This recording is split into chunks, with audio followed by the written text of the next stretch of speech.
আসসালামু আলাইকুম। কি অবস্থা তোমাদের? সবাই কেমন আছো? আশা করি সবাই ভালো আছো, সুস্থ আছো। তো প্রথমেই দুঃখিত, আজকে ক্লাসটা আমাদের একটু দেরিতে শুরু করতে হইলো, কারণ ভাই আমার ভার্সিটি ক্লাস ছিল। সো আমি ক্লাসে শেষ করে আসতে আমাদের স্যার ছুটি দিয়েছেন দেরি করে, সো এই জন্য একটু সমস্যা হয়ে গেছে। দেরি হলে তো তোমরা একটু জলদি যুক্ত হয়ে যাও। আমাদের আজকে ক্লাসটা তেমন ইম্পর্টেন্ট টপিক না এগুলো, কারণ এখানে তোমাদের তেমন কিছু বোঝার নাই। বাট কি হলো না,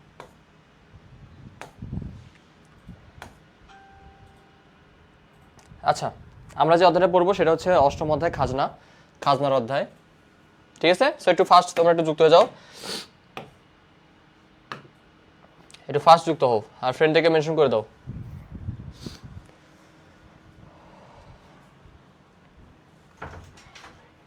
সবাই একটু জলদি যুক্ত হয়ে যাও।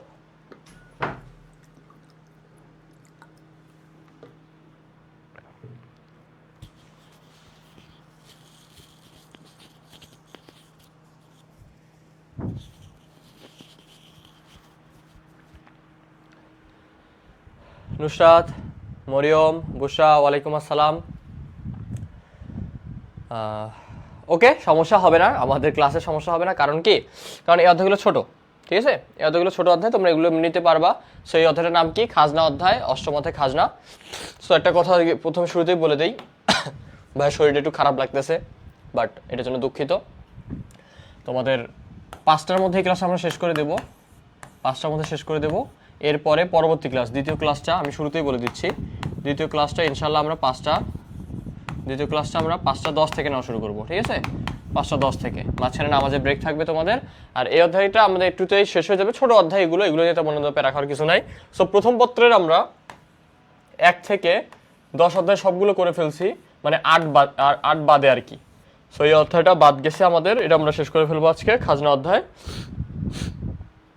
ঠিক আছে, তো এটা তাড়াতাড়ি শেষ করে ফেলবো, এটা আমরা শেষ করে ফেলবো। ওকে, তো দেখি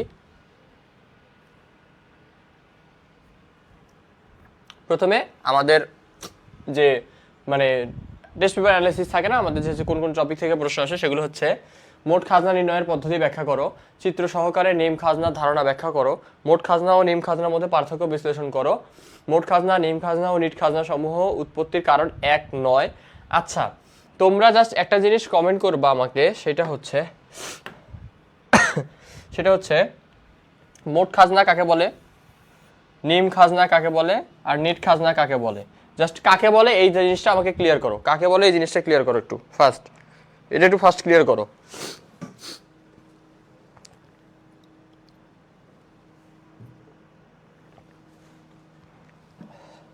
এটা একটু জলদি কমেন্ট করো তো।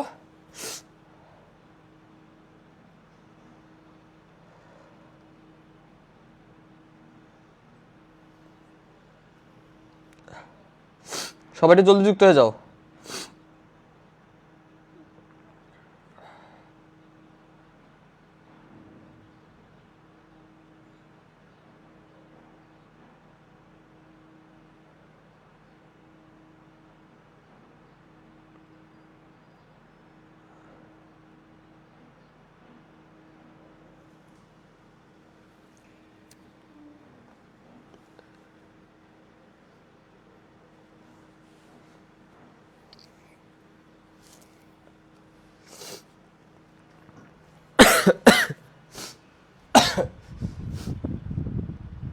পিডিএফ দিতে দেরি করছে, পিডিএফগুলো দিয়ে না, পিডিএফগুলো তো দেওয়াই হয়েছে, পিডিএফ দেয় নেই। আমি এখনই বলতেছি পিডিএফ দিছি কিনা। আমি পিডিএফটা তোমাদের ক্লাস চলাকালীনই আমি দিয়ে দিচ্ছি, কারণ পিডিএফ কেন দেরি করবে।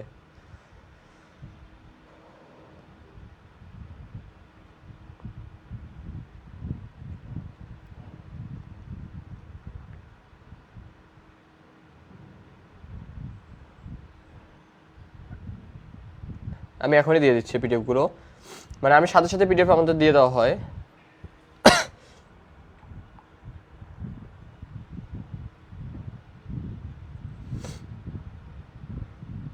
পিডিএফগুলো আজকে আপলোড করে দিতে বলতেছি।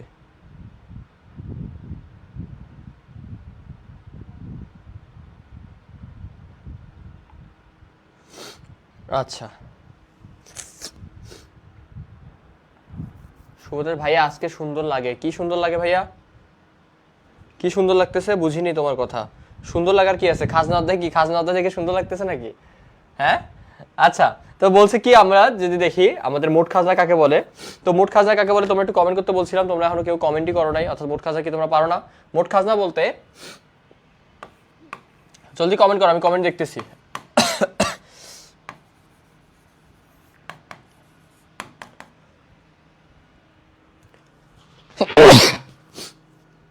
ভাইয়ার শরীরের অবস্থা খুবই খারাপ আজকে, দুঃখিত। মোট খাজনা, তারপরে এখানে তোমাদের হচ্ছে মোট খাজনা যে থাকে আমাদের এখানে সূত্র আমাদের দেওয়াই আছে, নিট খাজনা, তারপরে সুদ যেগুলো থাকে আমরা সেগুলো একসাথে নিয়ে নিই। সো আমি সূত্রটা লিখে দিই, এটা একটু মনে রাখো তাহলে হবে। এই অধ্যায় থেকে তেমন কিছু নাই। নিট খাজনা প্লাস মূলধনের সুদ, মূলধনের সুদ। এরপরে আচ্ছা এই সূত্রগুলো তোমরা আমাদের ক্লাসে যে পিডিএফ আছে সেগুলোতে পেয়ে যাবা, ক্লাস যে আছে সেগুলোতে পিডিএফ পেয়ে যাবা, ঠিক আছে? আরে শুভ ধন্যবাদ ধন্যবাদ। এখন জাস্ট ক্লাস পেলাম না, আমাদের ক্লাস এখনই শুরু হয়েছে, একটু দেরি হয়েছে, সমস্যা নাই। শ্রমের মজুরি, অর্থাৎ সেটাকে আমরা মজুরি বলতে পারি, মজুরি প্লাস ঝুঁকি বহনের পুরস্কার অর্থাৎ মুনাফা, ঠিক আছে? সো এইটা হচ্ছে আমাদের মোট যে খাজনা থাকে, মোট খাজনার সূত্র। সো এখন যদি আমি এখান থেকে নিট খাজনা বের করতে বলি, নিট খাজনা বের করতে গেলে কি করতে হবে? নিট খাজনাটা জাস্ট এখানে আসবে, মোট খাজনা থেকে এই বাকি সবগুলো বিয়োগ হয়ে যাবে, আর কিছুই না। বাকি সবগুলো কি হয়ে যাবে? বিয়োগ হয়ে যাবে, ঠিক আছে? আচ্ছা, তো এগুলো তোমাদের যে বেসিক ক্লাস আছে সেগুলো তোমরা ইয়েতে পেয়ে যাবা, মানে আমাদের যে রেকর্ড ক্লাস আছে সেখানে পেয়ে যাবা, ঠিক আছে? আচ্ছা, ভাইয়ার হঠাৎ করে জ্বর চলে আসছে, তো এই কারণে আমি একটু আজকে কথা বলতে একটু কষ্ট হচ্ছে। হ্যাঁ এই তো নুসরাত, ঠিক আছে, এই জিনিসটা একটু মাথায় রাখবা। সো এখানে তাহলে তোমাদের প্রশ্ন পেয়ে যাচ্ছে, অর্থনৈতিক খাজনার পরিমাণ নির্ণয় করো, উপকরণের যোগান সম্পূর্ণ অস্থিতিস্থাপক হলে অর্থনৈতিক খাজনার পরিমাণ বাড়বে, বিশ্লেষণ করো। যে যে কথাগুলো আছে সব তোমরা ক্লাসের মধ্যে পেয়ে যাবা, ঠিক আছে? ওই রেকর্ড ক্লাসটা যারা মানে করনি তারা করে নিবা। আর একটা কথা, এমসিকিউ একটা খুবই আসে, সেটা হচ্ছে খাজনা তত্ত্বের প্রবক্তা কে? বলো দেখি।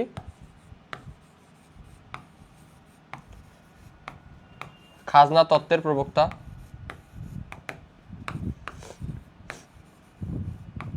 খাজনা তত্ত্বের প্রবক্তা কে? এটা একটু কমেন্ট করো, এটা একটু জলদি কমেন্ট করো।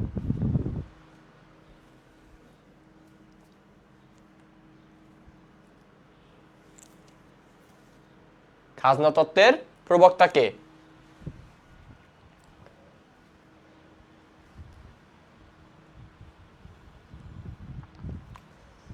তাহলে কি হবে? খাজনা তত্ত্বের প্রবক্তা কে? খাজনা তত্ত্বের প্রবক্তা হচ্ছেন ডেভিড রিকার্ডো, ডেভিড রিকার্ডো, ঠিক আছে? এটা মনে থাকবে, ডেভিড রিকার্ডো।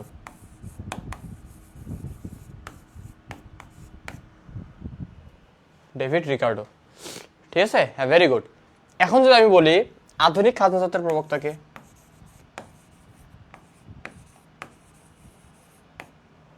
আধুনিক খাজনা তত্ত্বের প্রবক্তা কে? এটা আবার কি হবে বলো দেখি।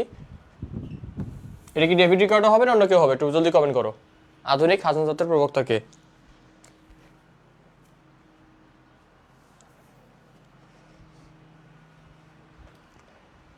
আধুনিক খাজনা তত্ত্বের প্রবক্তা কে?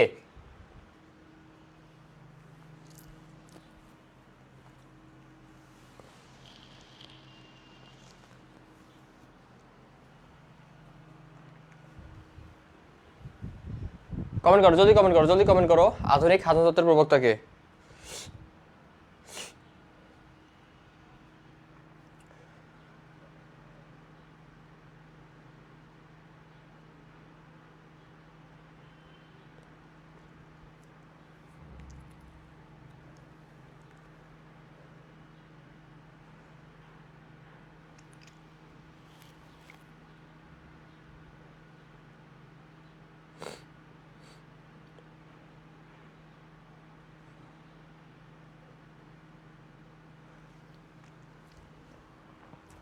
হ্যাঁ, আধুনিক খাজনা তত্ত্বের প্রবক্তা অনেক জায়গায় দেওয়া থাকে, তোমার হচ্ছে জেএস মিল, মানে মূল কিন্তু ইনি, বাট এনার নামটা আমাদের বইয়ে নাই, আমরা এটা পড়বো না। জেএস মিল, ঠিক আছে? সো এনার না, বাট যিনি দিয়েছেন আমাদের বই অনুযায়ী সে, তার নামটা হচ্ছে মার্শাল, অধ্যাপক মার্শাল, ঠিক আছে? অধ্যাপক মার্শাল। সেটা হওয়ার কারণ হচ্ছে যে প্রত্যেকটা জমি থেকে আমাদের সমান পরিমাণে খাজনা নেওয়া হয় না। ধরো আমার কাছে 30 শতক জায়গা আছে, 30 শতক জমি, এর মধ্যে 10 শতক অনেক বেশি উর্বর, ঠিক আছে, বাকি 10 শতক মানে কোনো রকম উর্বর বলতে পারো একটু কম উৎপাদন করতেছে, আর বাকি 10 শতক অনুর্বর, মানে এখান থেকে আমরা তেমন পরিমাণে কি পাইনি, ফসল পাইনি, অনুর্বর, এটা উর্বর, ঠিক আছে। তো এটা মধ্যবর্তী অবস্থায় আছে। মানে আমি যদি এখন বলি যে আমি এই 10 কেজি মানে সরি 10 শতক জায়গা থেকে কত শতক মানে কত উৎপাদন করছি, ধরো বললাম 10 টন, 10 টন কোনো কিছু উৎপাদন করছি, এটা থেকে 5 টন উৎপাদন করছি, আর এই জমি থেকে 1 টন উৎপাদন করছি। তো দেখতে গেলে কি বোঝা যাচ্ছে যে আমার এই জায়গার উৎপাদন ক্ষমতা অনেক বেশি, ঠিক আছে। তো ডেভিড রিকার্ডোর মতে যে জায়গা বেশি উর্বর সেই জায়গায় আমি বেশি পরিমাণে উৎপাদন করতে পারবো। আমি উৎপাদন যখন বেশি করব তখন আমি খাজনার পরিমাণটা সেখান থেকে বেশি নিব, ঠিক। তাহলে এটা একটু কম হবে, এটা একবারই কম হবে। কিন্তু এখন আমার প্রশ্ন হচ্ছে ভাইয়া, আবার অধ্যাপক যিনি মার্শাল আছেন, মানে প্রধান আমরা যেটাকে বলতেছি আধুনিক খাজনা তত্ত্বের প্রবক্তা, তার কথা হচ্ছে যে এই 10 শতক জায়গা যে উর্বর, এই 10 শতক জায়গা যে উর্বর, এটা আমি কিভাবে বুঝবো? কারণ আমি তো আর মাটি টেস্ট করে দেখতে পারতেছি না, তাই না? সো এটা কি করা যায় না, এটা আসলে এভাবে বলা যায় না। কিন্তু হ্যাঁ, উৎপাদনের পরে আমরা নির্ধারণ করতে পারবো যে হ্যাঁ আমরা এই জায়গা থেকে এই পরিমাণে খাজনা নিতে পারি, কারণ এখানে উৎপাদন বেশি হয়েছে, এদের থেকে কম নিতে পারি কারণ এর উৎপাদন কম হয়েছে, বিষয়টা এরকম, ঠিক আছে। আচ্ছা, তো এগুলো হচ্ছে তোমার টপিকগুলো দেওয়া আছে। অধ্যায় খুবই ছোট, আমরা অল্প একটু পড়লেই অধ্যায় শেষ হয়ে যাবে, মানে 20 মিনিটও লাগে না এরকম একটা অধ্যায়। তো আমরা এমসিকিউগুলো সলভ করবো, কোনো সমস্যা নাই। গুরুত্বপূর্ণ তথ্যগুলো দেখে নাও। ভূমি ব্যবহারের জন্য ভূমির মালিককে খাজনা প্রদান করা হয়। ভূমি ব্যবহারের জন্য ভূমির মালিককে খাজনা প্রদান করা হয়। খাজনা হচ্ছে একটি দীর্ঘমেয়াদী ধারণা। উক্তিটি ডি স্যালভেটরের। উক্তিটি কার? ডি স্যালভেটরের। এখন কথা হচ্ছে এই অধ্যায়টা যেহেতু শর্ট সিলেবাসে ছিল না, এই অধ্যায়টা ফুল সিলেবাসে আছে। এখন তোমাদের ফুল সিলেবাস পড়তে হবে। সো 19 সালের প্রশ্নগুলোকে তোমাদের বেশি গুরুত্ব দিতে হবে, কারণ এখন ধরতে গেলে তোমাদের পূর্ববর্তী কোয়েশ্চেন যেগুলো হয়েছে, অর্থাৎ আমরা বলি না যে আমরা ধরো পরীক্ষা দিচ্ছি 23-এ, আমরা কি করছি 22 সালে প্রশ্ন পড়ছি, 21 সালে প্রশ্ন পড়ছি, 20 সালে প্রশ্ন পড়ছি, ঠিক তেমনি তোমাদের পূর্ববর্তী বছরটাই হচ্ছে ঢাকা বোর্ড 19, তাই না? মানে এরপর থেকে তো আমাদের কি করে দিছে, অটো পাস শুরু হয়ে গেছিল, শর্ট সিলেবাস করে দিছে, অনেক কাহিনী করোনা আমল থেকে, করোনা শুরু থেকে। তো এখন ভূমির মালিককে ভূমি ব্যবহারের দাম পরিশোধ করাকে খাজনা বলে। তাহলে খাজনা কি? এই যে ভূমির মালিক যে ভূমি ব্যবহারের জন্য যে দামটা পরিশোধ করতেছে সেটা হচ্ছে খাজনা, ঠিক আছে। তারপরে ভূমি ও অন্যান্য প্রাকৃতিক সম্পদের মালিকানা হতে প্রাপ্ত আয়কে খাজনা বলা হয়। উক্তিটি আলফ্রেড মার্শালের। উক্তিটি কার? আলফ্রেড মার্শালের। খাজনা দামের অন্তর্ভুক্ত নয়। খাজনা দামের অন্তর্ভুক্ত নয়, এটা জাস্ট বলে নিব, খাজনা দামের অন্তর্ভুক্ত নয়, ঠিক আছে। আচ্ছা, তোমাদের দুইটা তত্ত্বর কিছু লাগবে না, ওগুলো তত্ত্ব তোমাদের লাগবে না, যে খাজনা তত্ত্ব কাকে বলে, হ্যান ত্যান, এগুলো কিছু আসবে না। কিন্তু খাজনা তত্ত্ব কে প্রবক্তা এটা জাস্ট তোমাদের পড়তে হবে, ঠিক আছে। প্রান্তিক জমির খাজনা শূন্য হয়। প্রান্তিক জমির খাজনা শূন্য হয়। প্রান্তিক জমি বলতে বোঝায় তোমার ওই যে উৎপাদন হয়েছে না, উৎপাদন যে হচ্ছে, ওই উৎপাদনের যে তোমার ব্যয় করতে যতটুকু লাগছে, ব্যয় ও তুমি ওই জায়গা থেকে আয় করছো সমান, মানে তোমার মার্জিনাল আমরা পাই বলতে পারি, লাভ মানে মুনাফা 0, সেটাকে আমরা বলে কি? প্রান্তিক। এটাকে আমরা কি বলে থাকি? প্রান্তিক জমি। অর্থাৎ এখানে পাই মানে কি? পাই মানে হচ্ছে total revenue minus total cost. যখন আয় ব্যয় দুইটাই সমান হয়, শূন্য হয়ে যাবে, তখন তার মানে কি হবে? পাই সমান শূন্য হবে, মানে এটা হচ্ছে প্রান্তিক। প্রান্তিক জমির খাজনা হয় শূন্য, মানে এখান থেকে কোনো খাজনা নেওয়া হয় না, কারণ আমি তো আয় করি নাই, লাভই করি নাই, মুনাফাই হয় নাই আমার, ঠিক আছে। আচ্ছা, ডেভিড রিকার্ডোর মতে দামই খাজনা নির্ধারণকারী। দামই খাজনা নির্ধারণকারী, এটা কার মতে? ডেভিড রিকার্ডোর মতে। বাট আলটিমেটলি দেখতে গেলে সব জায়গায় দামটাকে নির্ধারণ করা হয় না, ঠিক আছে, এটা আমার উৎপাদনের উপর নির্ভর করে। সো ডেভিড রিকার্ডোর মতে হচ্ছে কি? দামটাই খাজনা, মানে কি? দাম খাজনা নির্ধারণকারী, অর্থাৎ দামই বলে দেয় যে কতটুকু খাজনা নির্ধারণ করা হবে, ঠিক আছে। আচ্ছা, এটা ডেভিড রিকার্ডোর মতে। তারপর জমির অস্থিতিস্থাপক যোগানের কারণে খাজনার উদ্ভব হয়। জমির অস্থিতিস্থাপক যোগান মানে চাইলে আমরা জমির যোগান বাড়াইতে পারি না। আচ্ছা, এখন বলো তো, জমির যোগান কি আসলে সীমাবদ্ধ? আচ্ছা, ব্যক্তির ক্ষেত্রে জমির যোগান যোগান কি সীমাবদ্ধ? মানে এটা তোমাকে আমি প্রশ্ন করতেছি, এটা উত্তর দাও। জমি যোগান কি সীমাবদ্ধ কিনা এটা একটু প্রশ্ন করছি, এটা উত্তর দাও যে আসলে কি মানে সীমাবদ্ধ কিনা।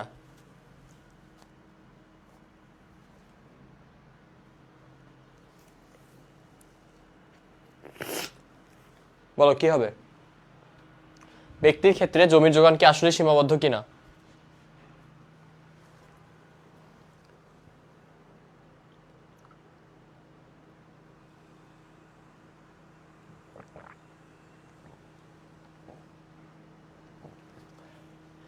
জলদি কমেন্ট করো। ব্যক্তির ক্ষেত্রে জমির যোগান কি সীমাবদ্ধ নাকি সীমাবদ্ধ নয়? দেখি কে কমেন্ট করে।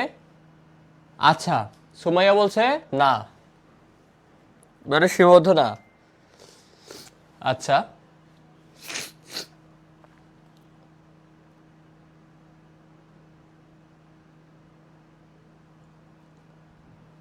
ওকে। অর্ণব বলছে কি যে হ্যাঁ সীমাবদ্ধ। তাহমিনা বলছে না, না জমি যোগান সীমাবদ্ধ। সাবরিনা বলছে, বনলতা বলছে হ্যাঁ। আচ্ছা শোনো, আমার কথা শোনো, বোঝার চেষ্টা করো। আমি কিন্তু এখানে মেনশন করছি ব্যক্তির ক্ষেত্রে। ব্যক্তি মানে হচ্ছে আমি, তুমি, সব, মানে ও সে যেই হতে পারে, ব্যক্তি বিশেষের কথা বলছি। সো এটা উত্তর হচ্ছে ব্যক্তির ক্ষেত্রে জমি যোগান সীমাবদ্ধ না।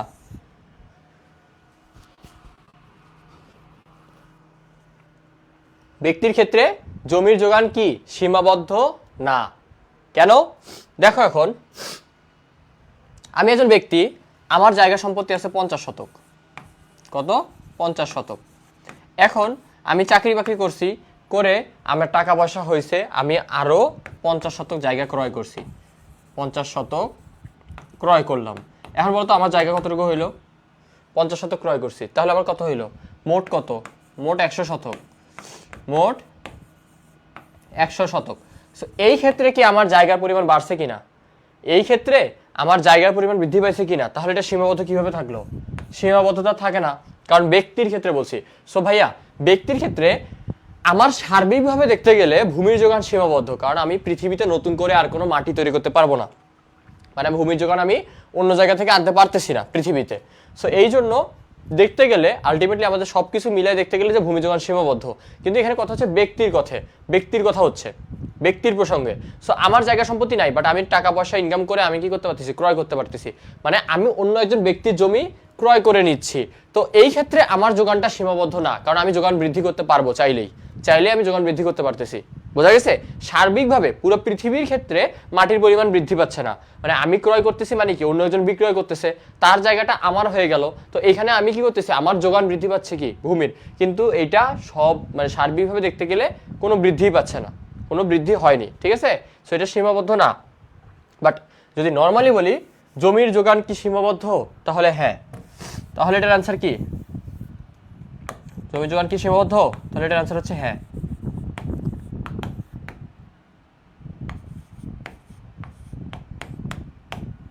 জমির যোগান সীমাবদ্ধ।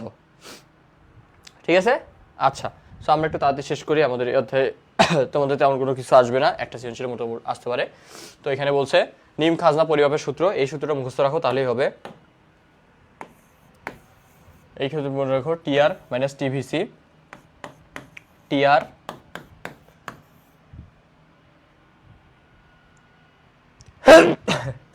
টিআর মাইনাস কি?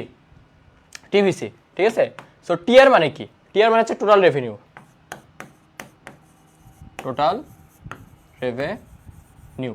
আচ্ছা, টিভিসি মানে কি? আমাদের টিসি মানে হচ্ছে total fixed cost plus total variable cost. ঠিক আছে? Total fixed cost plus total variable cost. But আমি এখান থেকে জাস্ট টোটাল টোটাল ভেরিয়েবল কস্টটাকে বাদ দিচ্ছি, টোটাল ভেরিয়েবল কস্টকে বাদ দিচ্ছি। তাহলে আমার কি থাকতেছে? আমার তাহলে এখানে কি থাকতেছে? আমার মুনাফা থাকতেছে পাই প্লাস টোটাল ফিক্সড কস্ট। ঠিক আছে? সো এই জিনিসটাকে আমাদের কি বলা হচ্ছে? এই জিনিসটাকে আমাদের বলা হচ্ছে নিম খাজনা। নিম খাজনা। বোঝা গেছে? এই সূত্রটা কি বুঝতে পারছো কিনা এটা আমাকে জানাবা। এই যে এটা নিম খাজনা, যে এই সূত্রটা কি বুঝতে পারছো কিনা এখন আমাকে জানাও। হ্যাঁ, ব্যক্তি বলে যখন সীমাবদ্ধ নয়, ব্যক্তি না বলে সীমাবদ্ধ। হ্যাঁ, ভেরি গুড।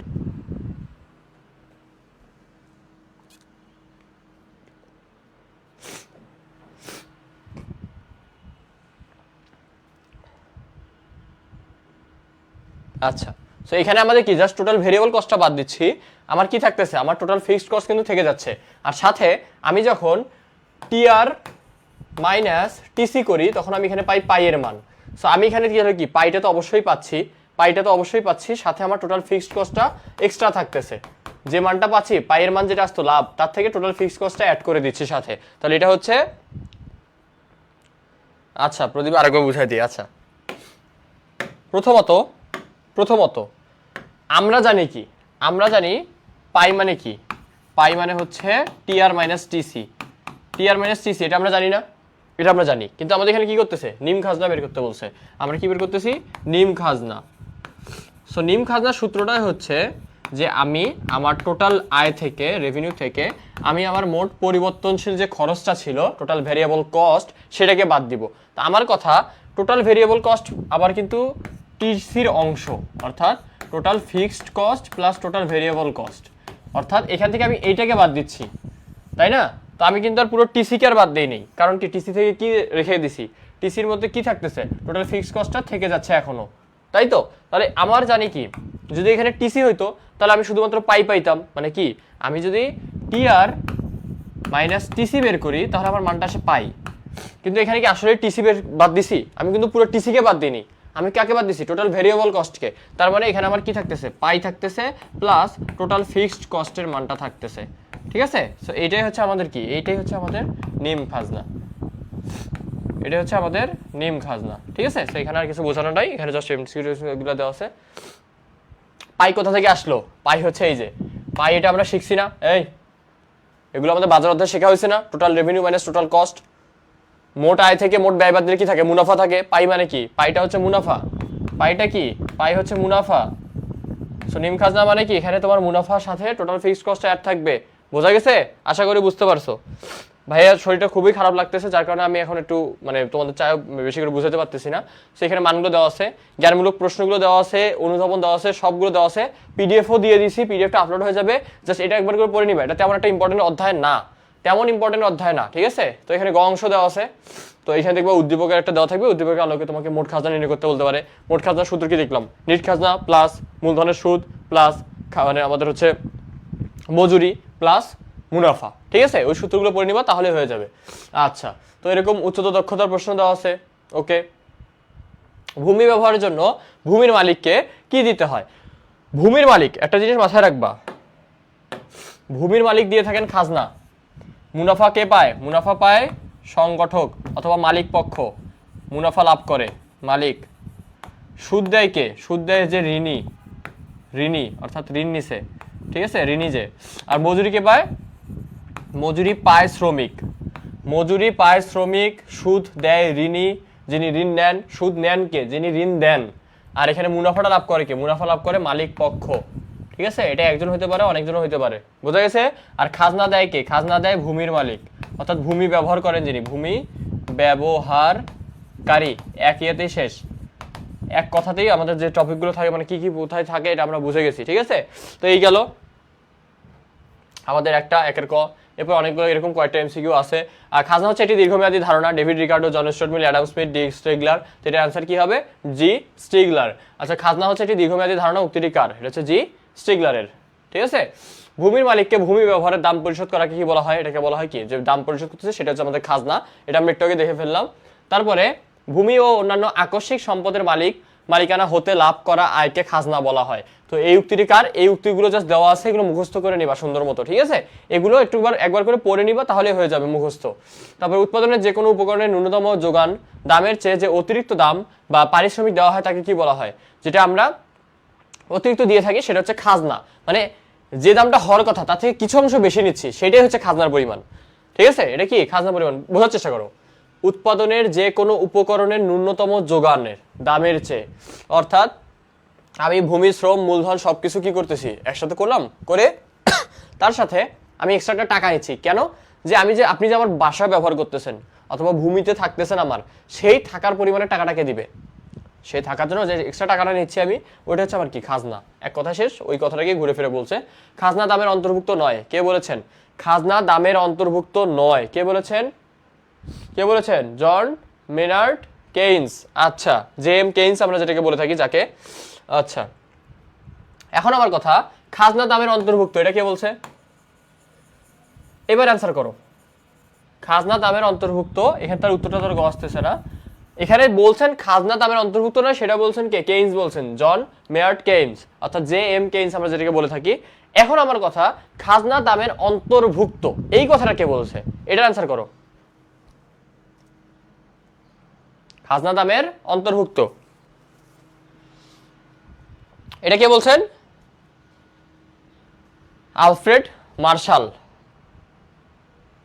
না না মাইশা, অ্যান্সার হয়নি, একটু আগে পড়াই দিছি, এটা হবে না। এটা ভেরি গুড। নুসরাতেরটা হয়েছে, নাফিসারটা হয়নি। নুসরাত বলছে গ, যে সরি গহ কেন, জন মেয়ার্ড কেইন্স তো বলছে যে কি খাজনা দামের অন্তর্ভুক্ত নয়। একজনের অ্যান্সার পাইনি, একজনের অ্যান্সার হয়নি এখনো, একটু আগে পড়াই দিছি, সেটা হচ্ছে ডেভিড রিকার্ডো। ডেভিড রিকার্ডো বলছেন কি যে খাজনা দামের অন্তর্ভুক্ত, ডেভিড রিকার্ডো। এই তো ভেরি গুড। বাকি সবাই বলছেন, এগুলো ভণ্ডামি তো করা যাবে না, অন্য সবাই তো বলে নাই, বলছে কে? ডেভিড রিকার্ডো বলছে, ঠিক আছে। আধুনিক খাজনা তত্ত্বের প্রবক্তা হচ্ছেন আলফ্রেড মার্শাল। আধুনিক খাজনা তত্ত্ব, আধুনিক খাজনা তত্ত্ব। আর ডেভিড রিকার্ডো কি? খাজনা তত্ত্বের প্রবক্তা, খাজনা তত্ত্বের প্রবক্তা, ঠিক আছে। এটা যেন মাথায় থাকে, এটা যেন মাথায় থাকে। আচ্ছা, সো এরকম আমাদের এমসিকিউ বেশি একটা নাই। প্রান্তিক জমি খাজনা কি রূপ হয়ে থাকে? প্রান্তিক জমি খাজনা হয়ে থাকে শূন্য। এটা ইম্পর্টেন্ট, এই কোশ্চেনটা ইম্পর্টেন্ট। প্রান্তিক জমির খাজনা কিরূপ হয়? শূন্য হয়। কারণ কি আমরা বললাম কি যে টিআর আর টিসি দুইটাই সমান হয়, তো সমান সমান জিনিস বাদ দিলে শূন্য হয়, অর্থাৎ পাইয়ের মানটা আমাদের শূন্য আসে। সো এটা আমাদের বোঝাচ্ছে যে প্রান্তিক খাজনা যেটা থেকে থাকে সেটা হচ্ছে কি মার্জিনাল রেন্ট আমরা বলে থাকি। রেন্ট, এটাকে কি বলা হয়? খাজনার ইংরেজি হচ্ছে রেন্ট, ঠিক আছে। ভূমির জন্য যে টাকাটা দিতে হয়, বাড়ি ভাড়া, বাড়ি ভাড়া যেটা আমরা বলে থাকি, ঠিক আছে। আচ্ছা, তো এটা কি হবে? শূন্য হবে। এটা কি হবে? ওই যে অ্যান্সার দেওয়া আছে শূন্য। আচ্ছা, ডেভিড রিকার্ডো এর মতে খাজনা দামের অন্তর্ভুক্ত, দামই খাজনা নির্ধারণকারী। তার মানে কি দামটাই খাজনা নির্ধারণ করে, এই যে একটু আগে বললাম। মানে তার মতে কি ছিল যে খাজনা দামের অন্তর্ভুক্ত, মানে কি দামই খাজনা নির্ধারণকারী, মানে দাম থেকেই খাজনা আসে। এটা কে বলছে? ডেভিড রিকার্ডো বলছে, ঠিক আছে। দাম থেকে খাজনা আসে, কে বলছে? ডেভিড রিকার্ডো বলছে। এটা বোঝা গেছে। ডেভিড রিকার্ডো এর মতে, আমরা একটু বলছিলাম কি যে খাজনা দামের অন্তর্ভুক্ত নয়, বলছেন কি কেইন্স, ঠিক আছে। বাট ডেভিড রিকার্ডোর মতে কি ছিল যে খাজনা দামের অন্তর্ভুক্ত বলতে কি দামটাই খাজনা নির্ধারণ করে দেয়, অর্থাৎ কথাটা এরকম ছিল, দামই খাজনা নির্ধারণকারী, দামই খাজনা নির্ধারণকারী। বোঝা গেছে। আর যদি বলতো কি যে খাজনা দামের অন্তর্ভুক্ত নয়, খাজনাটা দামের অন্তর্ভুক্ত নয়, অর্থাৎ দাম থেকে আসে না, তাহলে সেই কথাটা বলছিল জে এম কেইন্স। বাট ওটাকে আমরা যদি একটু ইলাবোরেট করে দেখি, তাহলে বলছে কি যে খাজনা দামের অন্তর্ভুক্ত বলতে কি দামটা থেকেই খাজনা আসছে, তাহলে এটা হবে কি দামি খাজনা নির্ধারণকারী। এটা কে বলছে? এটা বলছে আমাদের ডেভিড রিকার্ডো। কে বলছে? ডেভিড রিকার্ডো, ঠিক আছে। আচ্ছা, জমি কোন ধরনের যোগানের কারণে খাজনার উদ্ভব হয়? জমির যোগানটা কি? জমির যোগান হচ্ছে সম্পূর্ণ অস্থিতিস্থাপক, মানে আমি একটুও বাড়াইতে পারবো না, একটুও বাড়াইতে পারবো না জমির যোগান, আমার পক্ষে সম্ভব না। জমি বলতে ভূমির কথা বলতেছে, অর্থাৎ ভূমির যোগান অস্থিতিস্থাপক। সো এই অস্থিতিস্থাপক হলে রেখাটা কিরকম হয়? ভূমির যখন অস্থিতিস্থাপক হবে, ভূমির যে সাপ্লাই রেখা থাকে, নর্মালি সাপ্লাই রেখাটা হয়ে থাকে এইরকম, সাপ্লাই রেখাটা দেখতে এরকম হয় না আমাদের সাপ্লাই রেখা কার্ভ, তো এটা এরকম হবে না, এটা হয়ে যাবে লম্ব অক্ষের সমান্তরাল। এই জিনিসটা মাথায় রাখবো, এটা হচ্ছে সাপ্লাই কার্ভ। এখানে বোঝাচ্ছে কি যোগান, supply zero, supply zero, supply zero.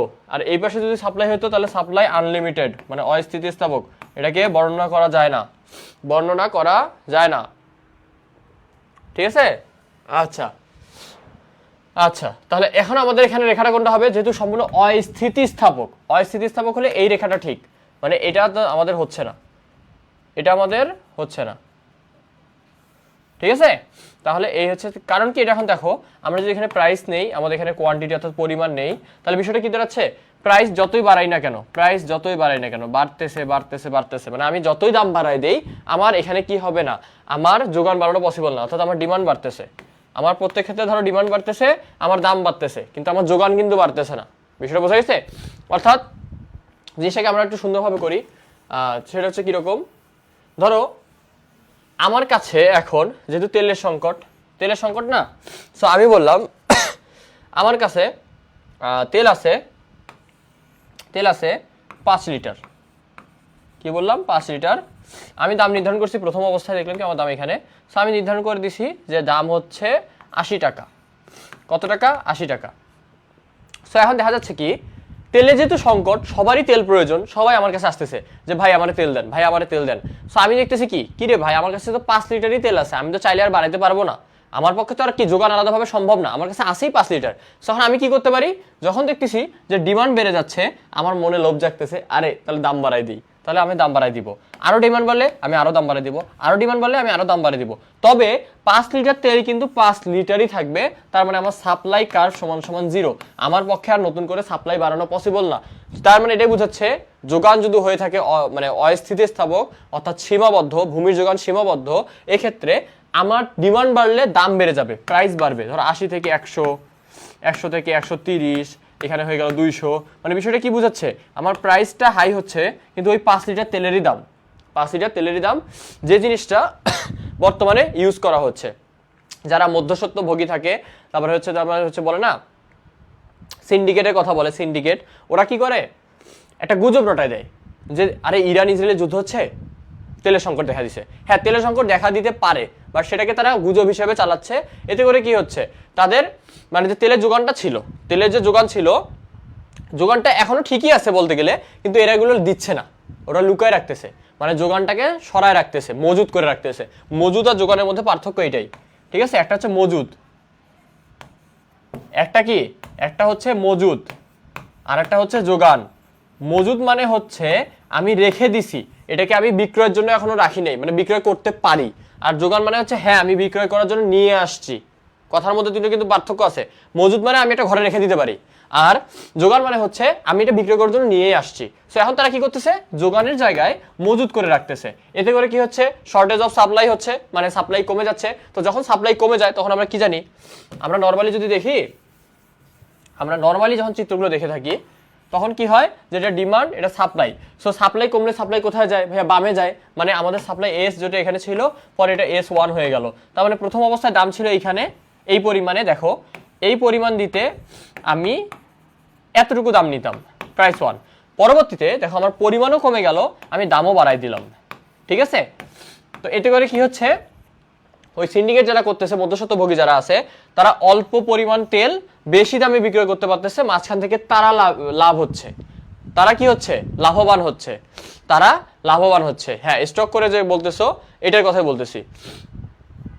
এই প্রশ্নের উত্তর ক হলো না কেন সূচনা, শোনো, মানে ওটা জাস্ট আমি আমার কথা বলছি, ইলাবোরেট করে বুঝাই দিছি। বিষয়টা এমন না, তার কথা ছিল কি, দামই খাজনা নির্ধারণকারী, এই জন্য ওই কথাটাই ঠিক, ঠিক আছে? তুমি এখানে বলতে পারবে না যে খাজনা দামের অন্তর্ভুক্ত। হ্যাঁ, এটা তুমি বুঝতেছো, এটা কিন্তু দামটাই খাজনা নির্ধারণ করে, এটা ডেভিড রিকার্ডো বলে গেছেন। সো তিনি যেটা বলছেন সেটাই আমাদেরকে বলতে হবে, ঠিক আছে? হ্যাঁ, স্টক করে রাখতেছে, যার কারণে কি হচ্ছে আমাদের এখন, তাহলে বুঝতে পারছো কিভাবে তেলের দাম বেড়ে গেল অথবা কি হচ্ছে না হচ্ছে মার্কেটে, এই টাইপের জিনিসপাতি হয়ে থাকে। তো এইগুলাই তোমাদের এখানে প্রশ্ন, এরকম তোমাদের অনেকগুলো এমসিকিউ আছে, লম্বক্ষের সমান্তরাল কি কি না কি এরকম আমাদের দেওয়াই আছে। 1817 সালে বলছেন ডেভিড রিকার্ডো যে খাজনা তত্ত্ব সম্পর্কে তত্ত্ব দিয়েছেন, ঠিক আছে? সো আমরা নামাজে ব্রেক দিব। আমাদের এখানে নিট খাজনার অপর নাম কি, নিট খাজনার অপর নাম হচ্ছে অর্থনৈতিক খাজনা, মানে টাকা যে পেয়ে থাকি আমরা, যে টাকাটা, সেটা হচ্ছে নিট খাজনা, মানে শুধুমাত্র জমি থেকে যে টাকাটা পেয়ে থাকি সেইটা, ঠিক আছে? আচ্ছা, তো এগুলো আমি বুঝাই দিছি খাজনা সম্পর্কে, নিট খাজনা, নেম খাজনা, প্রকৃত খাজনা যেগুলো থেকে থাকে, আমাদের হচ্ছে মোট খাজনা সূত্র, এগুলো ক্লাসে দেখে নিবা। আর এখানে কয়েকটা এমসিকিউ এরকম দেওয়া আছে, সো আমরা এগুলো এখন দেখবো না, আমরা এগুলো পড়ে ফেলছি, মানে এখানে একবার করে পড়লে পেরে যাবা, এই টাইপের কোশ্চেনই থাকবে। যেমন এটা কি বলছে, মানুষ কর্তৃক সৃষ্ট উপকরণ হতে স্বল্পকালে প্রাপ্ত আয়কে কি বলা হয়, নিট খাজনা, ঠিক আছে? সো এই যে ভূমিটাকে ব্যবহার করে আমি একটা বাসা বানাইলাম, কি বানাইলাম, বাসা। সো বাসা থেকে যে আমি ভাড়াটা নিচ্ছি, বাসা থেকে জাস্ট বাসায় থাকার জন্য আমি যে ভাড়াটা নিচ্ছি সেটা হচ্ছে নিট খাজনা। এছাড়া আর কি আছে, তোমার হচ্ছে সার্ভিস চার্জ থাকে, পানির বিল থাকে, বিদ্যুতের বিল থাকে, এই সকল কিছু মিলায়। তারপর তুমি যে একটা বাড়ি ক্ষতি করে ফেলো তখন আমি কি করবো, আমি তো থাকতেছি না। সো এই সবকিছু বিষয় মিলে যখন আমি দামটা নিচ্ছি, সেটা হচ্ছে আমার মোট খাজনা, সেটা হচ্ছে কি মোট খাজনা। ধরো আমি তোমার বাসায় ভাড়া দিচ্ছি, আমরা কি করি, ধরো বাসা ভাড়া দিচ্ছি 10,000 টাকা, 10,000 টাকা, ঠিক আছে? সো 10,000 টাকা কিন্তু সম্পূর্ণটা না, 10,000 টাকার মধ্যে ধরো কি হয়েছে, 7,000 টাকা আমি থাকার জন্য দিচ্ছি, শুধুমাত্র বাসাটাকে ব্যবহার করতেছি, যে বাসায় যে থাকতেছি তো এই যে আমরা বাসায় থাকতেছি এটার জন্য 7,000 টাকা দিচ্ছি, এটা হচ্ছে নিট খাজনা। এছাড়া ধরো বিদ্যুৎ বিল আছে, পানির বিল আছে, মানে এরকম আরো খরচ ধরো এখানে আছে, এটা হচ্ছে আমাদের সার্ভিস চার্জ আমরা বলতে পারি। সো এই যে সব কিছু মিলাই যেটা আমি দিচ্ছি, সব কিছু মিলাই যে আমি খরচটা দিচ্ছি সেইটা হচ্ছে আমাদের মোট খাজনা। বুঝা গেছে? তো এখানে এতটুকুই ছিল, মানে এখানে আর কনসেপ্টের কিছু নাই। সো আমাদের 5টা বেজে গেছে, আমরা তাহলে 5টা 10-এ শুরু করব। পরবর্তী ক্লাসটা ইনশাল্লাহ 5টা 10 শুরু করব, 5টা 10-এ শুরু করব। তোমরা হ্যাঁ তোমরা তাড়াতাড়ি করে জাস্ট সুন্দর মতো জাস্ট নামাজটা পড়ে নাও, সমস্যা নেই, তাড়াহুড়ো করার কিছু নাই। তো ওই 10, 11, 12 এর মধ্যে আমরা ক্লাসটা শুরু করে দেবো, ঠিক আছে? তো এই ক্লাস এই পর্যন্ত। এর পরবর্তী ক্লাসটা হচ্ছে আমাদের প্রথম অধ্যায়ের দ্বিতীয় পত্রের প্রথম অধ্যায়, যে অধ্যায়টা শর্ট সিলেবাসে ছিল না, বাট এটা কিন্তু ইম্পর্টেন্ট একটা অধ্যায়, ঠিক আছে? এখানে অনেক কিছু পড়ার আছে, আচ্ছা দেখাই দেবো, যেগুলো এমসিকিউ সেগুলো আমরা একটু পড়ে ফেলবো, কোনো সমস্যা নেই। তো এই ক্লাসটা এই পর্যন্তই, দেখা হচ্ছে একটু পরেই।